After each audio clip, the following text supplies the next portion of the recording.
AM560 mobile app, on your Alexa-powered smart speaker, and on TuneIn, iHeart, and on Odyssey. Only the biggest stories, only the biggest guests, and only the biggest opinions. This is AM560, The Answer. All right. People are still fuming over Biden's visit to Ukraine, the secret trip that he took. He left the White House at 3:30 in the morning Sunday, took a separate plane, went to Poland, then took a 10-hour train ride to get to Ukraine, to walk the streets, to meet with the president, a 5-hour visit. And yesterday he was in Poland, still standing with Ukraine. Our support for Ukraine will not waver. NATO will not be divided, and we will not tire. Ukraine will never be a victory for Russia. Never. 1 year after the bombs began to fall, Russian tanks rolled into Ukraine. Ukraine is still independent and free. Did you hear him? Yeah, you were right about Garcia. Oh, okay. There's an ancillary issue. So here's the deal. People are still upset that President Biden has not visited Eastern Palestine. Former President Trump, going there today. Ooh. And the mayor, not happy that Biden on his trip to the Ukraine brought $500 million more in aid. So we've given a total of $100 billion because the people here in America are suffering. That was the biggest slap in the face. That tells you right now he doesn't care about us. So agreed. He can send every agency he wants to, but I found that out this morning in one of the briefings that he was in the Ukraine giving millions of dollars away to people over there, not to us. And I'm furious. And the EPA is trying to push this. Oh, everything's safe, everything's fine. But they opened up a health clinic there last week, and they had the EPA administrator there. I think his name's Michael Regan. Regan, yeah. And he was there yesterday, with champagne glasses filled with the water from the tap, clinging like everything's fine. Everybody go away. And he took it. And then they were all admitted to the hospital. No, I'm just kidding. They weren't. But here's Mayor Pete, Transportation Secretary. He's on it. 18 days later, he's going to get there eventually. I am planning to go, and our folks were on the ground from the first hours. Look, I was mayor of my hometown for 8 years. We dealt with a lot of disasters, natural and human. And one of the things I noticed very quickly is that there's two kinds of people who show up when you have that kind of disaster experience. People who are there because they have a specific job to do and are there to get something done, and people who are there to look good and have their picture taken. When I go, it will be about action on rail safety. Well, you better get there. Again, it's been 18 days and crickets, nothing from him. But yeah, that's why, him attacking Trump's visit today. He's the worst transportation secretary we've ever had. Well, he had no experience. None. And I want to know what natural disasters and human disasters took place in South Bend. I got family there. I've never heard them say did you guys have a train derailment? Yeah. Any toxic fumes being admitted? No. Anything I need to know about? No. Because I don't remember any of that. There was a train derailment down in Shanahan. Oh, really? Yeah. I got a friend that works there, and he was like, they happen a lot. Oh, they do? They just don't get reported because there's not toxic stuff on there that, happens. Right. That happens to spill out. All right. Well, with more on this and other issues, let's welcome back to the program our very good friend, Ed Morrissey, senior editor from HotAir.com. You can also follow him on Twitter at Ed Morrissey. Good morning, Ed. How are you? Good morning, Amy. Good morning, John. Good morning, brother. So what did you think of this visit on President's Day that President Biden left America and celebrated President's Day somewhere else? Yeah, I think that we can quibble about the policy about Ukraine. First off, that visit to Ukraine is long overdue. If you're going to do something like that, you get out in the lead to do it, right? You do it when at least when the rest of your allies are doing it. It's been a year. Most of our European allies made their visits to Kyiv in the first month or two, right? So this is really late. It's just kind of strange.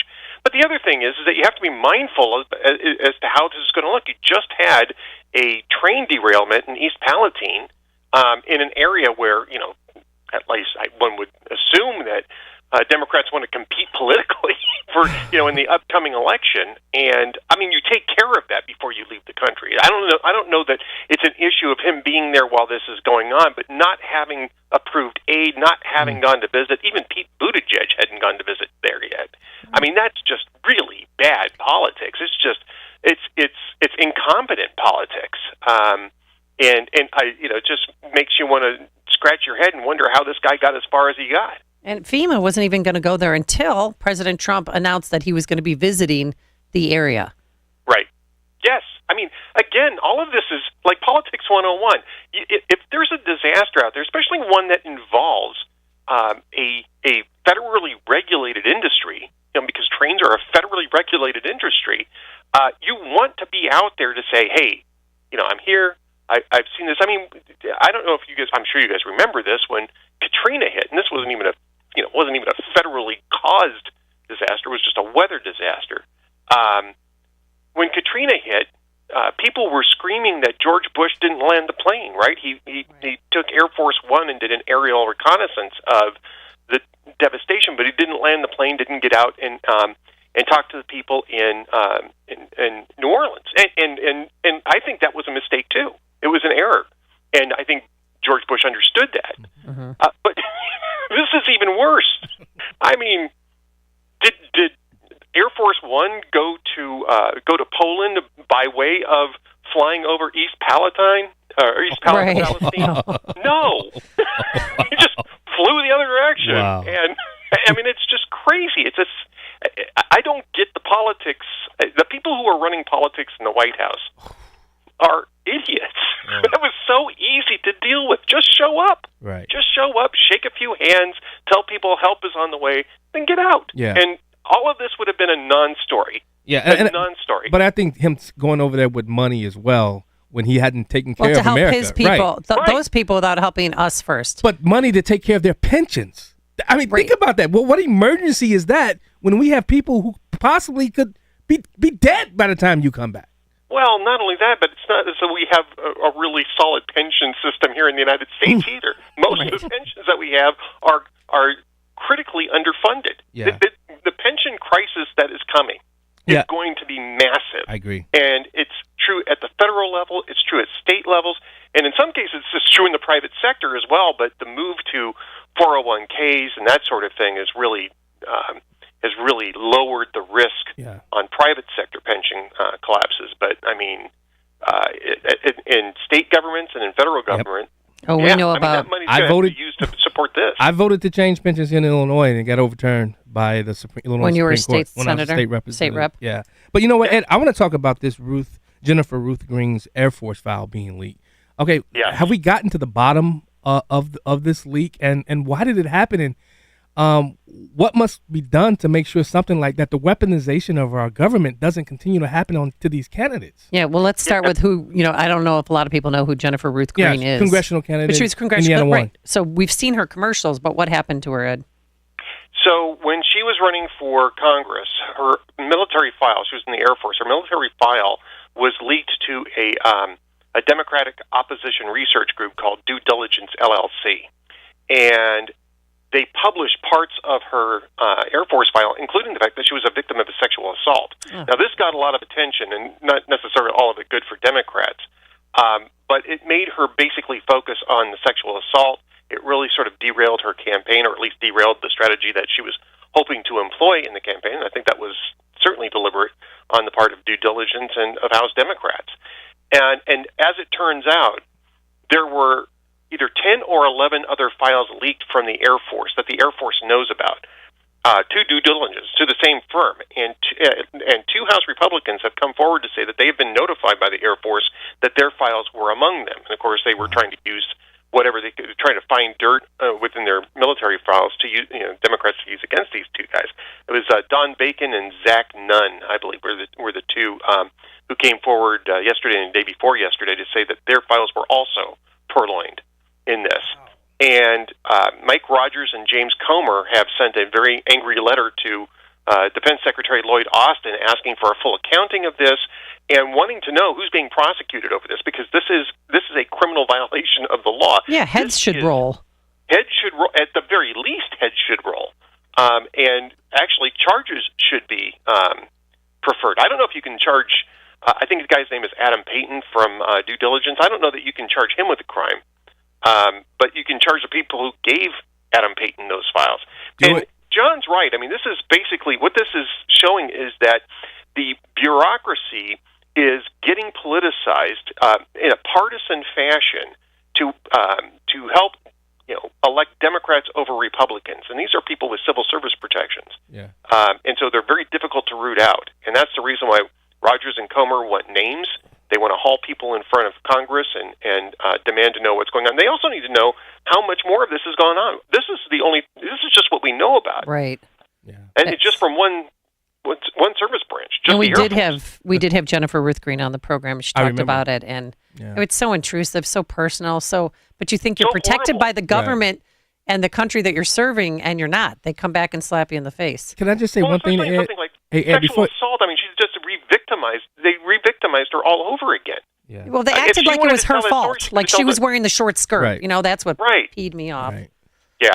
Hey, Ed, can you just say one more thing? Did you say John was right? Can you say that one more time? John was right. I'm happy to say that John was right. And by the way, did you know that John was right? And John's going to have a whole clip of this. Please clip that for me, please. I need that. Yeah, for his show, which is Saturdays from 4 to 7, That's Black right. and White Radio. That's right. You should have Ed on sometime. Yeah, on the show Ed's to been call on. in. Ed's He has been on? Yeah, okay, I've cool. been on. All right, let's move over to President Trump, candidate Trump, because I keep forgetting he's running for president. Nikki Haley, who's out beyond her prime, she's running as well. But he's still yesterday, what he blasted on Truth Social, giving DeSantis a new nickname. And when is this pettiness going to stop? Can anybody stop him from shooting his own self in the foot? He calls Ron DeSantis sanctimonious and Ron DeSantis and Ron Meatball. I mean, what's going on? Well, I mean, and that's not even the most offensive part of that. I mean, he refers to Mitch McConnell's wife as Chow Chow. I mean, it's just, I don't know if you heard that, but he has. Elaine Chao, who worked for him for 4 years as his transportation secretary. And I don't know how well this is going to work. I mean, 8 years ago, this was novel, right? Nobody had seen this before. I think 8 years of this, I think people are really getting tired of it. I don't know that for sure. It's hard to say. But I think that this is really an old act now. And, well, people want competency. Yes. And that's exactly what I think they have in Florida with Governor DeSantis. And name calling, or in Virginia with Glenn Youngkin, or I suspect he's going to get into the race too. You can argue the same thing about Doug Ducey in Arizona, Tim Scott, Greg Abbott in Texas. I mean, there are competent governors out there who could get into this race and give Republicans a fresh start and a fresh look, and a much younger look, for that matter. But are they beyond their prime? Is the question. Too soon. And by the way, Nikki Haley selling beer cozies. It's a beyond my prime. Of course, I mean, and that's smart politics, right? Yep. Yeah. That's smart politics. Yeah, you got to merchandise on that just as soon as you possibly can.